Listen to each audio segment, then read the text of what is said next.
of the hardest things in karate is learning how to tie your belt. I have my friend Jack Peterson here who's agreed to help me teach you how to tie. I've seen 10 different ways to tie a belt. This is, I feel, the easiest and most functional way for our students to tie. Jack, arms right up. So you're going to take one tab of the student's belt and put it right to the middle of his back. You're going to wrap around one time, wrap around a second time, and bring it to the front. So 2.5 times right to the front. We're going to go underneath both and right through. And this keeps the whole belt together. We're going to go right back to that first tab we put in the middle of his back, and we're going to pull it right down to the front. From here, we're going to do a little shimmying and straightening out. Before we make our final tie, make sure it's nice and even.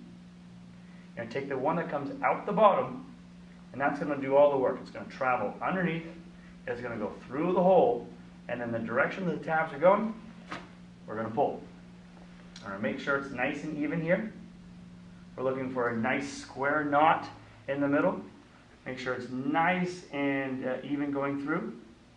And also that there's no crisscrossing anywhere. Keep spinning, buddy. Anywhere. Those are the important pieces we're looking on when to tie a belt.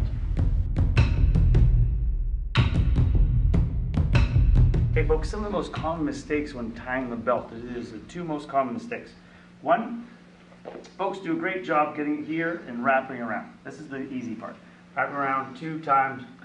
Now, here's the first common mistake. Folks, don't wrap it underneath both pieces, 1, 2.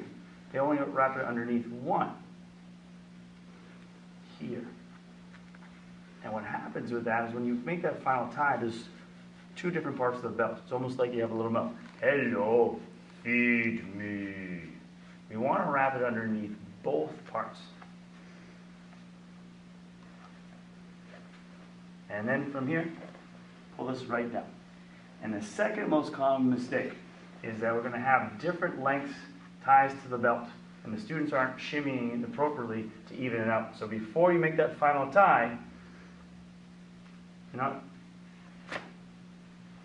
here's our second most common mistake. So before you make that final tie, you want to make sure we have shimmied it, scooted it, did whatever we need to do to make sure the belt is nice and even.